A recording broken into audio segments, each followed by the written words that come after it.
Hello, this is the ninth video and today we will talk about some of you have been asking for college tips now that F2F is about to begin, especially for most schools. So I decided maybe I can also share how I was able to actually be thrifty and save up on my allowance para makapag-afford ng something that I want. And for this video, we will talk about how I saved 22,000 pesos, 22,248 pesos in grade 11 when I was in senior high school in UST. Okay, let's go. So for this video, we will outline this. First is context time, what I'm taking in UST. And second is Tipid Kwento time, which is the meat of the video. And then lastly is the lessons time, which are what the values I learned while going through that journey. Let's start. First is the context time. So for context time, my senior high school life revolved around University of Santo Tomas Senior High School back in 2018 to 2020. So I was taking academic track STEM, which is hard. I lived in a dorm near the building, which is around Pinoval. Kasi back then, the senior high school building was BGPOP, which is along Pinoval, and right now it's in Frasati. And ever since Frasati was constructed, everything went awry. Yeah. So since it's near the BGPOP, I don't have to commute and walking distance lang siya from my dorm. That's so far what my context is in UST. Now, how did I actually save that much money from 2018 to 2019 in one school year for my grade 11 days? So this is the Tipid Kwento time. So for my allowance, I get on normal weeks 1,000 pesos every week. And my classes are usually 3 times or 4 times a week if my alto. So alto is like an asynchronous learning mode. And then the 3 times a week are those synchronous F2F modes. So usually on those 4 days or 3 days, I'm in my dorm. Pumupunta ako at the beginning of the week and then I go home ulit at the end of the week because I prefer provinces, I think. In terms of the food itself, nagdadala ako ng stocks of bigas in my dorm every week. So rice is out of the question every dinner. I also have a rice cooker, so yeah. For the transpo, I spend 50 pesos to UST and then 50 pesos pa uwi. So that's around 100 pesos balikan in a week. For breakfasts, I have biscuits naman. So that's also out of the equation. Now, during lunch breaks, since usually this is just 1 hour, it's too long for me to cook rice. So usually I just also buy rice at the carinderias. In those lunch breaks, I just usually spend 35 pesos at least. The 20 pesos is for the rice and then 15 pesos for the ulam. So usually I order inihaw na laman. If I'm feeling good, I usually also eat sinigang. And extra sabaw, of course, the staple of every karinderya. Right now, I don't think if that's the price they set, especially with the rising prices of the commodities right now. But back in 2018, that's how much it costed for me for a lunch break. Now, for dinner, I use the rice cooker for the rice and then spend 25 pesos for the ulam. Usually, I order sinigang again or sometimes liempo and tapa plus extra sabaw, of course. Now, for laundry, since I go home at the end of the week, that's also out of the equation since dala-dala ko yung laundry ko when I go home, and I also don't want to burden myself with going to a laundromat service because usually it takes time to actually finish that, and even though malapit siya, parang mas prefer ko na nasa bahay na lang. On usual cases, that's what happens in my normal week. For that normal week, I spend 100 pesos for the transpo. Then for dinners, let's say 3 times in a week. So that's 20 times 3. And then for lunches, let's say 4 times a week. So that's 35 times 4. Oh no, lakas ng ulan.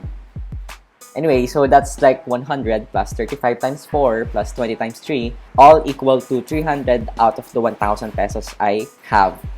So that's on a normal day. So I save 700 pesos on those weeks. But also sometimes there are cases where I spend less than 4 days in a week, and also at the same time my allowances decrease. So let's just assume that I have 600 pesos of savings in those weeks. There's also the Paskuhan, there's also the other events and eating outs like Samgyup, which I try to spend on once per sem, which is very thrifty of me. But also kasi usually then I get treats from friends. Thanks, classmates. Yeah. Now this one is a literally very strict budgeting habit, which I do not recommend because when I was able to finish buying that laptop I wanted, I lost weight. My friends also noticed, they said, pumumet ako, I'm already slim, I became thinner. So if you will try to actually imitate it, no, stop it, especially now that the commodities are rising right now and the purchasing power of 1,000 pesos today is less than the 1,000 pesos I have in 2018. So no, there are 32 regular weeks of schooling and then plus 4 weeks for finals and prelims. In total, that's around 36 weeks of school. So if that's the case, then let's assume that 20 of those weeks I get 600 pesos of savings, and then in 16 of those weeks I get 700 pesos of savings. So if we add those together, 20 times 600 plus 16 times 700, we get 23,200 pesos. So that's very near the savings that I was able to get at the end of grade 11. There's a little gap which we can say because of usually the samgyup splurges. Now, lessons time. What did I actually learn from this? First is I don't recommend this budgeting habit because it's true that I was able to save 20,000 pesos, more than 20,000 pesos in less than a year actually. But the cost that it gave on me, the super kuripotness that I had to enforce on myself just to get that laptop, it took a toll on my physical fitness. And I can say that my desperation for a new laptop was a really big factor and motivator for me to pursue that budgeting habit. Now, when I bought that laptop, I remember like I carried it like a baby in grade 12. It was not totally on my part because half of the price I shouldered it and then half was from my parents. And it was the first big purchase that was from my own money. So it was really an accomplishment that I was able to buy something expensive on my own. Now that I was able to purchase it naman when I got into grade 12, then that's the time that I was pretty lax now with my spendings. I was able to spend on higher carinderia meals and go on more samgyup eatings. It was okay and I was able to experience the two sides of the world. If there's anything, don't try to very strict yourself with your spending habits. It's good to have savings, but also it's necessary that you pamper yourself from time to time. Now, in this case, 2022, do I recommend it? Just from the cost, it's really a big no because 1,000 today is really not worth it anymore. And if ever, now that the food prices, meals, fares are higher today, getting that 20,000 goal within a school year for an allowance of 1,000 pesos would be near impossible. So no.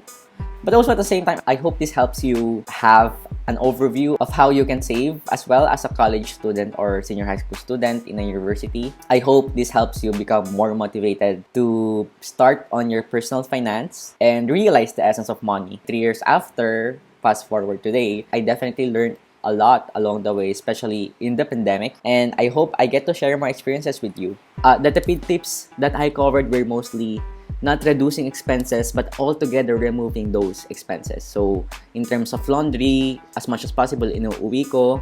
In terms of rice, as much as possible I cook mine in a rice cooker. And then in terms of reduction of expenses, that's where I try to find the best carinderia meals to eat at. It was lucky on my part to find a carinderia that offers meals or udams at just 25 pesos. And I hope you get to find your saving habits also. And yeah, thank you guys and stay tuned.